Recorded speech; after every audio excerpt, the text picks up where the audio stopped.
Hey, Kingdom citizens. I hope y'all are having an amazingly great day in Imago Day. Don your crown, put your 3 crowns or your crown emoji here in the comments and greet me in Imago Day. In the image and likeness of God is what that means. Hey, stop being only impressed with the leader, with the Spirit of God, and start being invested in the Spirit of God, and then you will be empowered by the Spirit of God. Okay? Let me say it again. Stop being so impressed and only impressed with your leader or with leaders in this time, fivefold ministry leaders, other people who are doing great things, and be invested in them the way you should be, and then you're going to be empowered by them.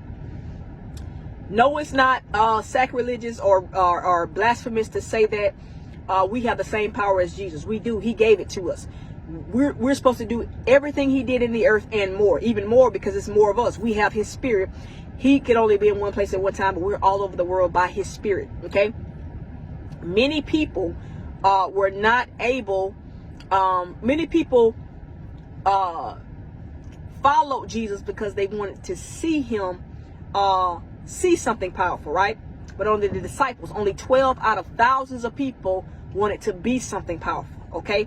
Thousands of people, you know it. It was at least 5,000 at the first fish and loaves miracle, and then 4,000 at the next one. So thousands of people witnessed Jesus' ministry while he was on earth. Only 12 actually came close enough to him, because a lot of people just want to see something powerful, while others want to be something powerful. But guess what? You got to pay the price when you want to be something powerful, not just see. A lot of people are okay just gawking at the leader, gawking at the pastor, gawking at the prophet and the apostle.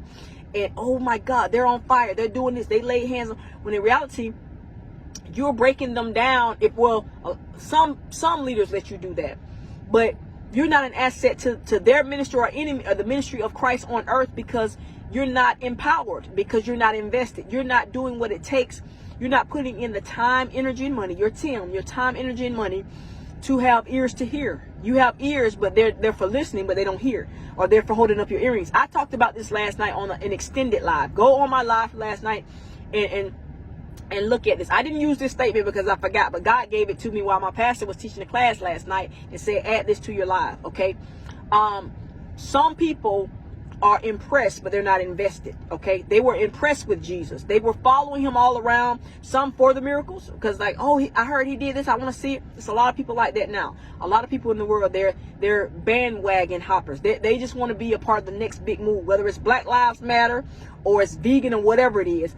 But to get the real power that's flowing down from your leader, the real power that's flowing from heaven right now, you got to be invested. You have to be willing to do more than what meets the eye. I was just telling somebody, and I used this example last night as well on the last night's live. When I was a teacher, or any good teacher, when you teach a lesson, even if you teach it from the pulpit, for your students to really get it, they got to go home and handle the material. They gotta afterward handle material. After you've shown them, talk to them, they got to do classwork, they got to do discussions, they got to do homework to handle the material, to make sure they understand that they didn't just listen, but they heard you, meaning they understand. Okay. A lot of people don't have ears to hear. Okay. If you want to be an asset to the movement that God is doing, bringing his kingdom to earth, if you want to be an asset to your leader, to your church, to your prophet, your prophetess, your apostle, your pastor, then you have to be invested, meaning you're spending time, energy, and money under their tutelage. You're connected to them. You're not just there for a show. Many people were there for the show, okay? Many people followed Jesus for the show because they were just excited. They were hyped.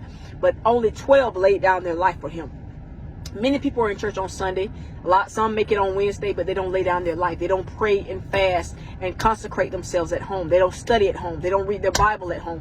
They don't keep handling the information until they get ears to hear, or till they hear what the Spirit is saying to them through whatever word the man or woman of God brought.